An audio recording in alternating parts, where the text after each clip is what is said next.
Hello दोस्तों, आप सभी का स्वागत है मेरा यूट्यूब चैनल सुबह स्टडी पे। आज हम लोग पढ़ेंगे जो एडोटेरिया बुक है जिसमें 7500 प्लस एमसीक्यू दिया गया है, उसका ये सेट नंबर रहेगा 77। और हम लोग ये डिस्कशन के रूप में पढ़ेंगे जो कि हर एग्जाम के लिए ये महत्वपूर्ण है। तो चलिए देखते हैं। पहला क्वेश्चन हो जाएगा इसमें, सम्राट अशोक के द्वारा निर्मित जो बराबर की गुफाओं में करा कि कौन एक शामिल नहीं है।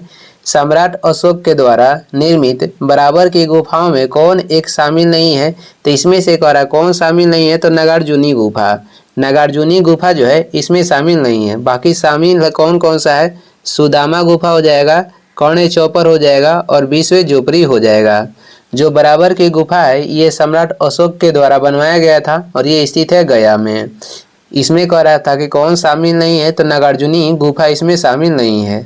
अशोक जो थे ये मौर्य वंश के शासक थे, इनके पिता के नाम कहेगा तो बिंदुसार हो जाएगा। और अशोक के उत्तराधिकारी आपसे पूछेगा तो ये हो जाएंगे कुणाल।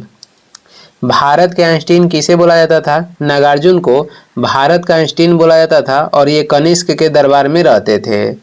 2 नंबर हो जाएगा, निम्नलिखित किस जैन तीर्थकर के अनुयायी निर्ग्रंथ कहलाते थे। कह रहा है कि किस जैन तीर्थकर के जो अनुयायी थे ये निर्ग्रंथ कहलाते थे। ये जैन तीर्थकर के नाम हो जाएगा पार्श्वनाथ। ऑप्शन हो जाएगा सी। ये क्रम से 23वें थे। जैन धर्म में जो 24 तीर्थकर हुए उसमें से ये क्रम से थे 23वें। इनका प्रतीक चिन्ह कहेगा तो ये हो जाएगा सर्प। कहेगा किस जैन तीर्थकर का उल्लेख ऋग्वेद में किया गया है, तो ये 2 हो जाएंगे जिनका नाम हो जाएगा ऋषभदेव तथा अरिष्टनेमी। ऋषभदेव तथा अरिष्टनेमी। अरिष्टनेमी इनका अन्य नाम नेमीनाथ भी है।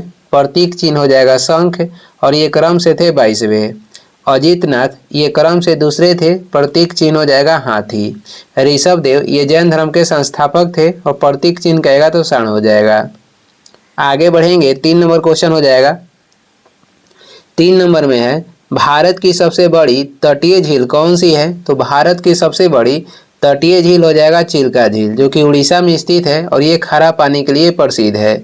बुल्लर झील भारत की सबसे मीठा पानी वाली झील है जो कि जम्मू कश्मीर में स्थित है। इडुक्की परियोजना पेरियार झील पर स्थित है और ये झील जो है केरल में है। 4 नंबर हो जाएगा, भारतीय उपमहाद्वीप में सम्मिलित देशों की कुल संख्या कितनी है।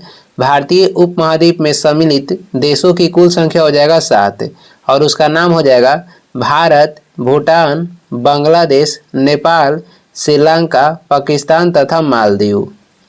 आगे देखेंगे। अगला क्वेश्चन हो जाएगा 5 नंबर क्वेश्चन है, धौलाधर एवं मसूरी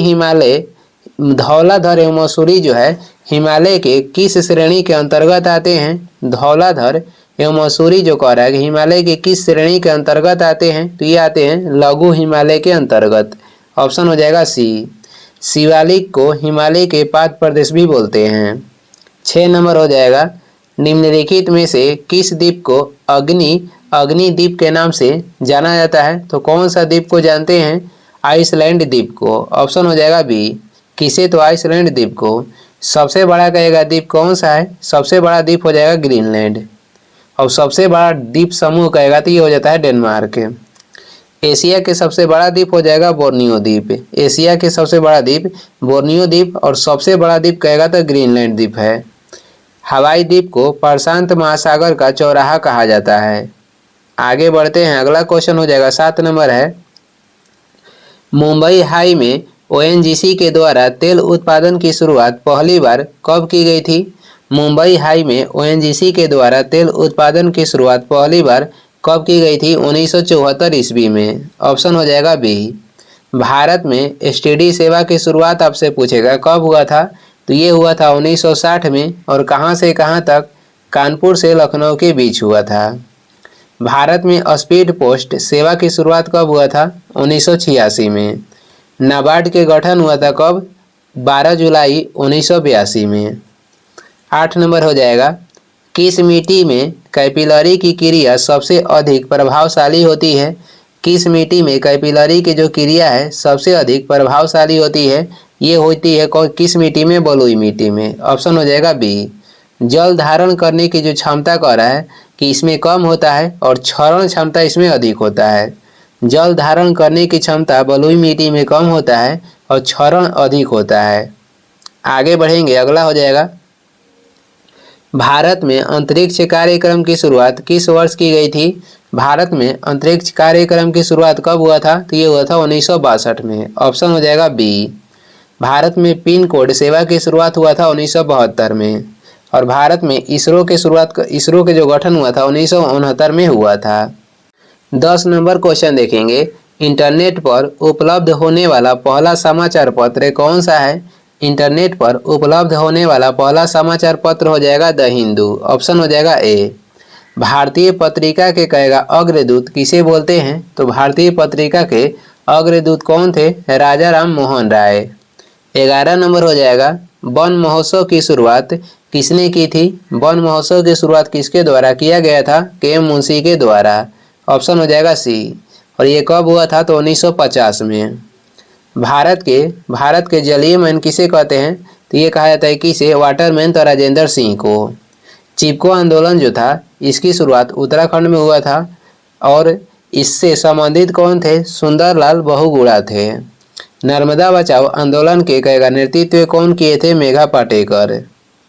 आगे बढ़ते हैं, अगला क्वेश्चन हो जाएगा 12 नंबर देखेंगे, विश्व की सर्वाधिक समस्यात्मक जलीय घास फूस कौन सा है? विश्व की सर्वाधिक समस्यात्मक जलीय घास फूस कहेगा कि कौन सा है? तो हो जाएगा आइकॉर्निया। आइकॉर्निया हो जाएगा। ऑप्शन हो जाएगा सी। जैव उर्वरक के रूप में किसका प्रयोग करते हैं? एजोला का। जलीय पौधा कौन सा है? तो बुल्फिया हो जाएगा जलीय एक प्रकार के पौधा। 13 नंबर है, इनमें से कौन सा निवेश करा निवेश बाजार से संबंधित नहीं है? इनमें से कौन सा निवेश ऐसा है जो कि बाजार से संबंधित नहीं है? तो कौन सा नहीं है? तो ये हो जाएगा पूंजी देनदारी प्रबंधन। पूंजी देनदारी प्रबंधन ये निवेश जो है बाजार से संबंधित नहीं है। बाकी कैरी फॉरवर्ड, बाय बैक और डिपॉजिटरी जो है ये संबंधित है निवेश बाजार से। आगे देखेंगे 14 नंबर हो जाएगा, जीएसटी परिषद के अध्यक्ष निम्न में से कौन होते हैं? जीएसटी परिषद के अध्यक्ष होते हैं वित्त मंत्री। भारत में जीएसटी की शुरुआत कब हुआ था? 1 जुलाई 2017 में। और कहाँ से? तो असम से। और ये लागू किया गया था 101वां संविधान संशोधन के तहत लागू होने वाला जो भारत देश है 161वां देश है। पहली बार जीएसटी कहाँ पे लागू हुआ था? फ्रांस में 1954 में। 15 नंबर हो जाएगा, निम्न में से कौन सा प्रत्यक्ष कर का उदाहरण नहीं है? तो इसमें से प्रत्यक्ष कर के उदाहरण कर है कि कौन सा नहीं है? तो बिक्री कर ये प्रत्यक्ष कर नहीं है। ये क्या है? तो बिक्री कर अप्रत्यक्ष कर है। प्रत्यक्ष कर से संबंधित समिति आपसे पूछेगा तो ये हो जाएगा वांचू समिति। अप्रत्यक्ष कर से संबंधित समिति कौन सी है? रेखी समिति। अप्रत्यक्ष कर के अंतर्गत आता है बिक्री कर, तट कर, मनोरंजन शुल्क तथा उत्पाद शुल्क। आगे देखेंगे 16 नंबर हो जाएगा, निम्न अर्थशास्त्रियों में किसने कहा था अर्थशास्त्र आदर्श विज्ञान है? कह किसने कहा था कि अर्थशास्त्र एक आदर्श विज्ञान है? तो ये कहे थे मार्शल। ऑप्शन हो जाएगा बी। रॉबिन्स का कथन है कि अर्थशास्त्र जो है एक चुनाव का विज्ञान है या अर्थशास्त्र एक वास्तविक विज्ञान है। वेल्थ ऑफ नेशन के लेखक हो जाएंगे स्मिथ। इंटरेस्ट एंड मनी के लेखक कहेगा तो ये हो जाएंगे कीन्स। 17 नंबर क्वेश्चन है, भारतीय संविधान के किस अनुच्छेद के अंतर्गत नियंत्रक एवं महालेखा परीक्षक की नियुक्ति होती है? तो ये होती है अनुच्छेद 148 के अंतर्गत। राष्ट्रपति के अध्यादेश के बारे में उल्लेख करेगा किस अनुच्छेद में है? तो अनुच्छेद 123 में है। मानवादी की नियुक्ति राष्ट्रपति करेंगे अनुच्छेद 76 के अंतर्गत। आगे बढ़ते हैं 18 नंबर हो जाएगा, किस संविधान संशोधन द्वारा भूतपूर्व पुर्तगाली अंतः क्षेत्र को भारत में शामिल कर केंद्र शासित प्रदेश का दर्जा दिया गया? तो ये किस संविधान संशोधन के अंतर्गत किया गया था? 12वां संविधान संशोधन अधिनियम के अंतर्गत। ऑप्शन हो जाएगा डी। इसके अंतर्गत किस किस केंद्र शासित प्रदेश को पुर्तगालियों से मुक्त किया गया? तो ये गोवा हो जाएगा, दमन एवं दीव हो जाएगा, दादर नगर हवेली हो जाएगा। आगे बढ़ते हैं 19 नंबर क्वेश्चन हो जाएगा, डॉक्टर राजेंद्र प्रसाद संविधान सभा के निम्न में से किस समिति के अध्यक्ष नहीं थे? डॉक्टर राजेंद्र प्रसाद जो थे संविधान सभा के निम्न में से किस समिति के अध्यक्ष नहीं थे? तो किस समिति के ये नहीं थे? अल्पसंख्यक समिति के अध्यक्ष वो नहीं थे। अल्पसंख्यक समिति के अध्यक्ष सरदार पटेल थे। या प्रांतीय सभा के अध्यक्ष कौन थे? तो सरदार पटेल थे। बाकी प्रक्रिया नियम समिति के अध्यक्ष, संचालन समिति के अध्यक्ष तथा वित्त एवं कर्मचारी समिति के अध्यक्ष डॉक्टर राजेंद्र प्रसाद थे। संचालन समिति के अध्यक्ष राजेंद्र प्रसाद थे। वही कार्य संचालन समिति के अध्यक्ष कौन थे? तो ये थे के.एम. मुंशी। आगे बढ़ेंगे, 20 नंबर क्वेश्चन हो जाएगा। ब्रिटिश भारत में कानून निर्माण प्रक्रिया में भारतीय प्रतिनिधियों को शामिल करने की शुरुआत किस अधिनियम के द्वारा किया गया था? ब्रिटिश भारत में कानून निर्माण प्रक्रिया में भारतीय प्रतिनिधियों को शामिल करने की जो शुरुआत की गई थी, ये किस अधिनियम से की गई थी? तो भारत परिषद अधिनियम 1861 के तहत। ऑप्शन हो जाएगा बी। इसी के तहत अध्यादेश जारी करने की मान्यता भी दी गई थी। अप्रत्यक्ष निर्वाचन प्रणाली का संबंध कहेगा तो भारत परिषद अधिनियम 1892 ईस्वी में इसकी शुरुआत की गई थी। पार्लियामेंटो सुधार अधिनियम कब लाया गया था? तो भारतीय परिषद अधिनियम 1909 ईस्वी में। आगे देखेंगे, अगला हो जाएगा, निम्नलिखित में से किस अनुच्छेद के अंतर्गत राज्यों में पंचायतों का चुनाव कराया जाता है? तो पंचायतों का चुनाव राज्यों में कराया जाता है अनुच्छेद 243 के तहत। ऑप्शन हो जाएगा डी। पंचायत के संरचना का कहेगा उल्लेख किस अनुच्छेद में है? अनुच्छेद 243 के सी में। और जो SC/ST के आरक्षण दिया गया है पंचायत में, इसका उल्लेख किया गया अनुच्छेद 243 के डी में। आगे बढ़ते हैं, 22 नंबर क्वेश्चन हो जाएगा। भारत में संविधान सभा के गठन का विचार सर्वप्रथम किसने रखा था? भारत में संविधान सभा के गठन के जो विचार था, ये सर्वप्रथम किसने रखा था? M.N. राय ने। ऑप्शन हो जाएगा ए। धन निष्कासन के सिद्धांत पहली बार किसके द्वारा दिया गया था? दादा भाई नौरोजी के द्वारा। और इनको ग्रैंड ओल्ड मैन भी कहा जाता है। पंजाब केसरी के नाम से किसे जानते हैं? लाला लाजपत राय को पंजाब केसरी के नाम से जानते हैं। 23 हो जाएगा, अवशिष्ट शक्तियों का केंद्र में निहित होने का सिद्धांत भारतीय संविधान में किस देश से लिया गया है? अवशिष्ट शक्तियों का केंद्र में निहित होने के जो सिद्धांत है, ये भारतीय संविधान में किस देश से लिया गया है? तो ये लिया गया है कनाडा के संविधान से। ऑप्शन हो जाएगा डी। हमारे देश में जो संघीय व्यवस्था लिया गया है, ये भी लिया गया है कनाडा के संविधान से। और एकल नागरिकता का किस देश से लिया गया है? तो ये ब्रिटेन से लिया गया है। मौलिक अधिकार लिया गया है अमेरिका से। और जो गणतंत्र शब्द है, ये लिया गया है फ्रांस से। आगे बढ़ते हैं, अगला क्वेश्चन हो जाएगा, चंद्रगुप्त के शत्रुओं के विरुद्ध चाणक्य ने जो चालें चली, उनकी विस्तृत कथा निम्न में से किसमें मिलती है? चंद्रगुप्त के शत्रुओं के विरुद्ध चाणक्य ने जो चालें चली, उनकी विस्तृत कथा का निम्न में से किसमें मिलती है? तो ये मिलती है मुद्रा राक्षस में। किसमें मिलता है? मुद्रा राक्षस में। और ये लिखा गया था किसके द्वारा? विशाख दत्त के द्वारा। अर्थशास्त्र के लेखक कौन हो जाएंगे? तो ये हो जाएंगे चाणक्य। इंडिका किसके द्वारा लिखा गया है? तो मेगास्थनीज के द्वारा लिखा गया है। आगे बढ़ेंगे, 25 नंबर क्वेश्चन हो जाएगा, हड़प्पा लिपि में बड़े आकार के 10 चिन्हों वाला एक शिलालेख कहाँ से प्राप्त हुआ है? हड़प्पा लिपि में बड़े आकार के 10 चिन्हों वाला एक शिलालेख कहाँ से प्राप्त हुआ है? तो ये प्राप्त हुआ है धौलावीरा से। और ये कहाँ स्थित है? तो ये गुजरात में स्थित है। एकमात्र धौलावीरा ये स्थल है जो कि 3 भाग में विभक्त होने वाला हड़प्पा स्थल था। यहाँ से जल प्रबंधन के साक्ष्य भी प्राप्त हुआ है। कहेगा बंदरगाह के रूप में कौन जाना जाता था? तो लोथल। भारत में स्थित सबसे बड़ा हड़प्पा स्थल कौन सा हो जाएगा? ये हो जाएगा राखीगढ़ी। बनवाली से मिट्टी के बने हल प्राप्त हुआ है। और ये स्थित है कहाँ पे? तो हरियाणा में। राखीगढ़ी भी कहाँ पे है? हरियाणा में है। 26 नंबर क्वेश्चन देखेंगे, समुद्रगुप्त के प्रयाग प्रशस्ति वाले स्तंभ पर निम्नलिखित में से किसका लेख मिलता है? समुद्रगुप्त के प्रयाग प्रशस्ति वाले स्तंभ पर निम्नलिखित में से किसका लेख मिलता है? तो ये मिलता है जहांगीर का। ऑप्शन हो जाएगा बी। किसका मिलता है? जहांगीर का मिलता है। तो दूसरी बार कहेगा शासन करने वाला मुगल शासक कौन था? तो दूसरी बार शासन करने वाला मुगल शासक कौन था? तो ये था हुमायूं। कौन था? हुमायूं था। और 2 बार राज्याभिषेक कराने वाला मुगल शासक कौन हो जाएगा? तो ये हो जाएगा औरंगजेब। किसके शासनकाल को मुगल काल का स्वर्ण युग कहा गया? तो अकबर के शासनकाल के। और स्थापत्य काल के स्वर्ण युग कहा गया शाहजहां के शासनकाल को। अन्य नाम हो जाएगा खुर्रम। 27 नंबर है, खजुराहो मंदिर का संबंध निम्नलिखित में से किस धर्म से है? खजुराहो जो मंदिर है इसका संबंध हो जाएगा हिंदू धर्म तथा जैन धर्म दोनों से। ऑप्शन हो जाएगा डी, बी तथा सी दोनों। अजंता के गुफा का संबंध बौद्ध धर्म से हो जाएगा। खजुराहो के मंदिर कहाँ पे स्थित है? मध्य प्रदेश में। और ये किसके द्वारा बनाया गया था? चंदेल शासक के द्वारा। आगे देखेंगे 28 नंबर हो जाएगा। 28 नंबर क्वेश्चन हो जाएगा, द्वितीय संगम का आयोजन निम्नलिखित में से कहाँ पे किया गया था? द्वितीय संगम का आयोजन किया गया था कपाटपुरम में। ऑप्शन हो जाएगा बी, कहाँ पे? तो कपाटपुरम में। और पहला तथा तीसरा किया गया था मदुरई में।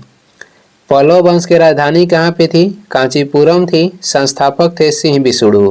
पल्लव वंश के संस्थापक कौन थे? तो पल्लव वंश के आपको संस्थापक हो जाएंगे सिंह विष्णु। पल्लव वंश के संस्थापक सिंह विष्णु हो जाएंगे।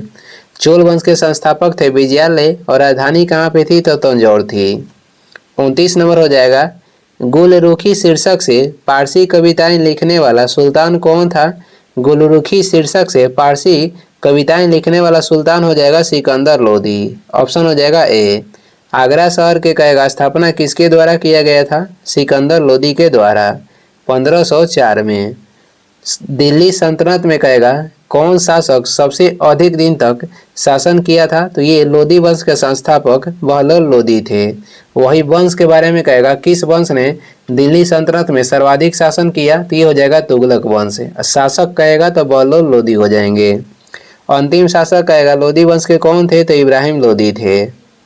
आगे बढ़ते हैं, अगला हो जाएगा, निम्न में से किसने अंग्रेजी स्वर्ण मुद्रा को भारत की कानूनी मुद्रा घोषित किया था? निम्न में से किसने अंग्रेजी स्वर्ण मुद्रा को भारत की कानूनी मुद्रा घोषित किया था? तो ये थे लॉर्ड कार्जन। इन्हीं के शासनकाल में बंगाल विभाजन हुआ था। श्वेत विद्रोह तथा इल्बर्ट बिल किसके शासनकाल में लाया गया था? श्वेत विद्रोह हुआ था लॉर्ड रिपन के कार्यकाल में और इल्बर्ट बिल भी लॉर्ड रिपन के कार्यकाल में लाया गया था। लॉर्ड लिटन ने वर्नाक्यूलर प्रेस एक्ट लागू किया था 1878 में, जिसे कौन समाप्त किए थे? तो 1882 में समाप्त किए थे कौन? तो ये लॉर्ड रिपन समाप्त किए थे। कांग्रेस के जो गठन हुआ था 1885 में, उस समय शासनकाल था लॉर्ड डफरिन का। 31 नंबर हो जाएगा, व्यापार संबंधी बौद्धिक संपत्ति अधिकारों के निम्न विषय हैं। इसमें से बताना है कौन कौन सा विषय है। ये हो जाएगा व्यापार मार्का, उसके बाद औद्योगिक परिरूप, उसके बाद हो जाएगा भौगोलिक संकेत। तो ये हो जाएगा 1, 2, 3। ऑप्शन हो जाएगा सी। व्यापार संबंधी बौद्धिक संपत्ति अधिकारों में निम्न में कौन कौन विषय जो है शामिल है? तो ये हो जाएगा व्यापार मार्का, औद्योगिक परिरूप, भौगोलिक संकेत। आगे बढ़ते हैं, 32 नंबर क्वेश्चन हो जाएगा। 32 नंबर में है सूची 1 को सूची 2 के साथ सुमिलित करना है। इसमें आंदोलन तथा विद्रोह दिया गया है और ये प्रभावित क्षेत्र दिया गया है। फकीर विद्रोह जो है कहाँ पे हुआ था? फकीर विद्रोह आपको बताना है कहाँ पे हुआ था। ये हुआ था बंगाल में। कुका आंदोलन कहाँ पे हुआ था? तो ये हुआ था पंजाब में। मोपला विद्रोह ये कहाँ पे हुआ था? तो केरल में हुआ था। और खासी विद्रोह कहेगा तो ये हुआ था असम में। फकीर विद्रोह के कहेगा नेतृत्व कौन किए थे? फकीर विद्रोह के नेतृत्व किए थे मजनू शाह है। कुका आंदोलन के नेतृत्व राम सिंह कुका किए थे। मोपला विद्रोह के नेतृत्व किए थे अलीमुल पेरियार। और खासी विद्रोह के नेतृत्व किसके द्वारा किया गया था? तीरथ सिंह के द्वारा। और इसी से मिलता जुलता एक आता है रामोसी विद्रोह। रामोसी विद्रोह के नेतृत्व किए थे चित्तर सिंह। ये पश्चिमी घाट में हुआ था। 33 नंबर क्वेश्चन देखते हैं। 33 नंबर क्वेश्चन हो जाएगा, वीमेंस इंडिया एसोसिएशन के संस्थापक कौन थे? वीमेंस इंडिया एसोसिएशन के संस्थापक आपसे पूछेगा कौन थे? तो ये लेडी सदाशिव अय्यर। ऑप्शन हो जाएगा बी, लेडी सदाशिव अय्यर। और ये कब हुआ था? तो 1917 में इसका गठन हुआ था। सरदा सदन के गठन किसके द्वारा किया गया था? 1889 में रामाबाई के द्वारा। सत्य शोधक समाज के गठन किसके द्वारा किया गया था? ज्योतिबा फुले के द्वारा 1873 में। एनी बेसेंट ये कांग्रेस के प्रथम महिला अध्यक्ष बनी थी। कहाँ पे? कलकत्ता अधिवेशन में 1917 में। 34 हो जाएगा। निम्नलिखित में से कौन सा एल्युमिनियम का अयस्क है? तो इसमें एल्युमिनियम के अयस्क हो जाएगा कोरंडम। पोटेशियम का हो जाएगा नाइटर और मैग्नीशियम का हो जाएगा किसेराइट। आगे बढ़ेंगे, 35 नंबर क्वेश्चन हो जाएगा। पुराने तैल चित्रों के रंगों का फिर से उभरने के लिए किसका प्रयोग किया जाता है? तो ये किया जाता है हाइड्रोजन परऑक्साइड का। पोटेशियम क्लोराइड का प्रयोग कहाँ पे किया जाता है? हृदय गति नियंत्रित में इसका प्रयोग करते हैं। रसायन के राजा सल्फ्यूरिक अम्ल को कहा जाता है। 36 हो जाएगा। आवर्त सारणी में किस ब्लॉक के सभी तत्व धातुएं हैं? आवर्त सारणी में कह रहा है किस ब्लॉक के सभी तत्व धातुएं हैं? ये हो जाएगा एस ब्लॉक तथा एफ ब्लॉक। ऑप्शन हो जाएगा डी, ए तथा सी दोनों। आगे बढ़ेंगे, 37 नंबर क्वेश्चन हो जाएगा। निम्नलिखित में से किस रूप में विदेशी मुद्रा का प्रवाह भारतीय संदर्भ में अधिक उड़नशील कहा जा सकता है? किस रूप में कहा जा सकता है आपको बताना है। तो ये कहा जा सकता है अनिवासी भारतीय जमाए तथा विदेशी पोर्टफोलियो निवेश में। ऑप्शन हो जाएगा बी तथा सी। ऑप्शन हो जाएगा डी, बी तथा सी दोनों। 38 नंबर में है एक लेंस में +20 डायऑप्टर शक्ति है। लेंस के किस में यानी प्रकृति और इसकी फोकस लंबाई क्या होगी? तो प्लस है तो ये समझ जाइए कि उत्तल लेंस होगा और इसका सूत्र होता है F बराबर 1/d। तो F निकालना है 1/d, 2 डायऑप्टर दिया गया 2 और इसको भाग कीजिएगा तो हो जाएगा 0.5 मीटर हो जाएगा। प्लस है तो उत्तल लेंस हो जाएगा, इसका ऑप्शन हो जाएगा ए। आगे बढ़ते हैं, 39 नंबर हो जाएगा। दबाव बढ़ने से बर्फ के गलनांक पर क्या प्रभाव पड़ता है? दबाव बढ़ने से बर्फ के जो गलनांक है ये घटता है। ऑप्शन हो जाएगा बी। 40 नंबर हो जाएगा। पायरोमीटर का प्रयोग निम्नलिखित में से किसके मापन में किया जाता है? पायरोमीटर का प्रयोग करते हैं किसमें? तो उच्च तापमान को मापने के लिए पायरोमीटर का प्रयोग किया जाता है। बैरोमीटर से वायु दाब को मापते हैं। रिएक्टर स्केल से भूकंप की तीव्रता को मापा जाता है। 41 हो जाएगा। उत्पादक कीमत सूचकांक मापता है। उत्पादक कीमत सूचकांक ये किसे मापता है? तो ये उत्पादित वस्तुओं और सेवाओं की कीमत के औसत परिवर्तन को मापता है। उत्पादक कीमत सूचकांक ये किसे मापता है? उत्पादित वस्तुओं और सेवाओं की कीमत के औसत परिवर्तन को। आगे बढ़ेंगे, अगला हो जाएगा 42 नंबर है क्वेश्चन है। नाभिक के अलावा कोशिका के किस कोशिकांग में डीएनए होता है? तो नाभिक के अलावा ये पाया जाता है माइटोकॉन्ड्रिया में। ऑप्शन हो जाएगा ए। माइटोकॉन्ड्रिया के खोज किसके द्वारा किया गया था? अल्टमैन के द्वारा 1886 में। नामकरण कहेगा तो ये किए थे बेंडा। लाइसोसोम को आत्महत्या की थैली भी बोला जाता है। कोशिका का यातायात केंद्र किसे कहते हैं? गोल्गी काय को। 43 नंबर हो जाएगा। लाल रक्त कोशिकाओं की औसत आयु कितनी होती है? तो ये होती है 120 दिन। इसका निर्माण कहाँ पे होता है? अस्थि मज्जा में। और WBC के करे कि WBC के औसत आयु कितने होता है? तो 2 से 4 दिन। आगे बढ़ेंगे, 44 नंबर हो जाएगा।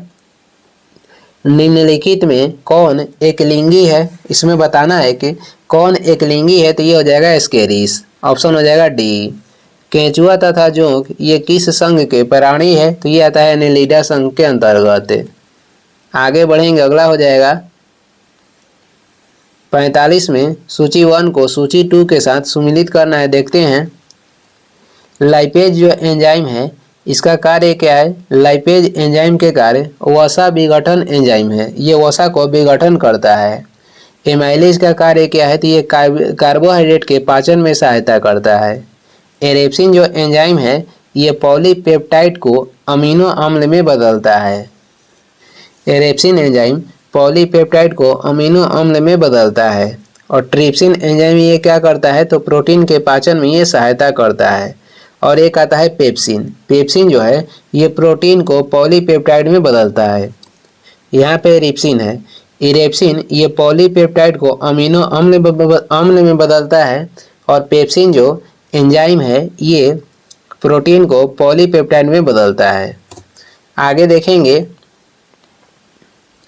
46 नंबर हो जाएगा, निम्नलिखित में से कौन सा कार्य शरीर में हीमोग्लोबिन का है? तो शरीर में जो हीमोग्लोबिन है ये ऑक्सीजन का परिवहन करता है। ऑप्शन हो जाएगा सी। हीमोग्लोबिन में लोहा धातु पाया जाता है। एनीमिया जो है लोहा की कमी से एनीमिया रोग होता है। 47 हो जाएगा, संयुक्त राष्ट्र खाद्य एवं कृषि संगठन यानी कि FAO का मुख्यालय कहाँ पे है? तो यह है इटली के रोम में। ऑप्शन हो जाएगा बी। इसका गठन कब हुआ था? इसका गठन हुआ था 1945 में। मुख्यालय हो जाएगा रोम। WTO तथा WHO के मुख्यालय जो है जेनेवा में है। यूनेस्को के मुख्यालय पेरिस में है और नाम के कहेगा मुख्यालय कहाँ है? लंदन है। गठन हुआ था 1961 में। आगे बढ़ेंगे, अगला क्वेश्चन हो जाएगा, गोलकुंडा का किला किस राज्य में स्थित है? गोलकुंडा के किला जो है कहाँ पे स्थित है? ये स्थित है तेलंगाना में। ऑप्शन हो जाएगा ए, जिसे कुली कुतुब शाह बनवाए थे। मिट्टी बचाओ आंदोलन की शुरुआत कहाँ से हुई थी? तो महाराष्ट्र से। यक्षगान लोक के नृत्य ये कर्नाटक का है। 49 हो जाएगा, विशुद्धिमग्ग ग्रंथ किस संप्रदाय से संबंधित है? विशुद्धिमग्ग जो ग्रंथ है ये किस संप्रदाय से संबंधित है? तो ये संबंधित है हीनयान संप्रदाय से। ऑप्शन हो जाएगा ए। जो चतुर्थ बौद्ध संगीति हुआ था इसमें बौद्ध धर्म दो भाग में बट गया और ये भाग हो जाएगा हीनयान तथा महायान। महायान होता है, महायान जिसके प्रवर्तक कौन थे? तो ये थे कनिष्क। और जो जैन धर्म के पहला सभा हुआ था, जो संगीति हुआ था, ये जैन धर्म पहले ही संगीति में जैन धर्म दो भागों में बटा, जो कि श्वेतांबर तथा दिगंबर हो जाएगा। आगे देखेंगे, अगला क्वेश्चन हो जाएगा 50 नंबर है, जय संहिता के नाम से विख्यात हुआ? तो ये विख्यात हुआ था महाभारत। सबसे बड़ा महाकाव्य कहेगा तो महाभारत हो जाएगा और सबसे पुराना महाकाव्य हो जाएगा रामायण। पुराण की संख्या कितनी है? तो 18 है। कुछ महत्वपूर्ण वन लाइनियर क्वेश्चन है, ये भी देख लेते हैं। किसने अपनी राजधानी को ढाका से मुर्शिदाबाद स्थानांतरित किया था? तो ये हो जाएंगे मुर्शिद कुली खां। किसने अपनी राजधानी को ढाका से मुर्शिदाबाद स्थानांतरित किया था? मुर्शिद कुली खां। किसने अपनी राजधानी को मुर्शिदाबाद से मुंगेर स्थानांतरित किया था? तो मुर्शिदाबाद से मुंगेर स्थानांतरित किए थे मीर कासिम। किसने बंगाल में इजारेदारी प्रथा की शुरुआत की? मुर्शिद कुली खां बंगाल में इजारेदारी प्रथा की शुरुआत की थी। किसके शासनकाल में बंगाल को भारत का स्वर्ग कहा जाता था? अलवर्दी खां के शासनकाल में बंगाल को भारत का स्वर्ग कहा जाता था। प्रसिद्ध गिरिया का युद्ध कब हुआ था? प्रसिद्ध गिरिया का युद्ध 1740 में हुआ था। आगे बढ़ेंगे, ब्लैक होल ऑफ ट्रेजेडी की घटना कब हुई थी? तो ये 20 जून 1756 ईस्वी में हुआ था। पलासी का युद्ध कब हुआ था? पलासी की युद्ध ये हुआ था 23 जून 1757 को रॉबर्ट क्लाइव एवं सिराजुद्दौला के मध्य। बक्सर का युद्ध हुआ था तो ये 22 अक्टूबर 1764 को अंग्रेज एवं एक तरफ से अंग्रेज थे, एक तरफ से मीर कासिम, शुजाउद्दौला तथा शाह आलम द्वितीय थे। सिख संप्रदाय के स्थापना का श्रेय जाता है तो यह जाता है गुरु नानक को। गुरु नानक किस मुगल शासक के समकालीन थे? तो ये बाबर तथा हुमायूं के समकालीन थे। किसने निःशुल्क भोजनालय लंगर की शुरुआत की? लंगर की शुरुआत किए थे गुरु नानक और इसे प्रसिद्ध कौन किए थे? तो गुरु अंगद किए थे। किसने गुरुमुखी लिपि का शुभारंभ किया? गुरुमुखी लिपि के शुभारंभ गुरु अंगद के द्वारा किया गया। अकबर ने किस सिख गुरु के पुत्री यानी कि बीबी भानी को कई गांव दान में दिए? तो ये किस सिख गुरु के पुत्री को दान में दिए थे? तो गुरु अमरदास के। किसने अमृतसर शहर की स्थापना की एवं वहां जलाशय का निर्माण करवाया? गुरु रामदास। किसने सिखों के धार्मिक ग्रंथ आदि ग्रंथ की रचना की? आदि ग्रंथ की रचना किए थे गुरु अर्जुन देव। किसने अकाल तख्त यानी ईश्वर का सिंहासन का निर्माण करवाया था? गुरु हरगोविंद। आगे देखेंगे, आगे हो जाएगा, सिखों के 10वें एवं अंतिम गुरु गुरु गोविंद सिंह के जन्म हुआ था पटना में, हुआ था 1666 में। इन्होंने खुद को सच्चा बादशाह कहा था। इन्होंने सिख संप्रदाय के लोगों को अपने नाम के अंत में सिंह जोड़ने को भी कहा था। इन्होंने सिख नागरिकों को केस, कंघा, कृपाण, कच्छा एवं कड़ा रखने की अनुमति दी। कौन दिए थे? तो 10वें गुरु गुरु गोविंद सिंह। इन्होंने फारसी भाषा में जफरनामा भी लिखा था। आगे बढ़ते हैं, आगे हो जाएगा अमृतसर की संधि कब हुआ था? तो ये हुआ था 25 अप्रैल 1809 ईस्वी में अंग्रेज तथा राजा रणजीत सिंह के बीच। लाहौर की संधि कब हुई थी? 9 मार्च 1846 ईस्वी को। भैरोवाल की संधि कब हुआ? 22 दिसंबर 1846 ईस्वी में। प्रथम आंग्ल सिख युद्ध कब हुआ था? प्रथम आंग्ल सिख युद्ध 1845-46 में हुआ था। गवर्नर जनरल कौन थे? Lord Hardinge. द्वितीय आंग्ल सिख युद्ध कब हुआ? 1849 ईस्वी में हुआ था। उस समय थे लॉर्ड डलहौजी। और ये इस वीडियो के लास्ट क्वेश्चन है। वीडियो को लास्ट तक देखने के लिए धन्यवाद। वीडियो पसंद आ रहा है तो लाइक कर दें, चैनल पर नए हैं तो सब्सक्राइब कर दें। कुछ सुझाव या सलाह देना है तो कमेंट करके ज़रूर बताएं। Thank you.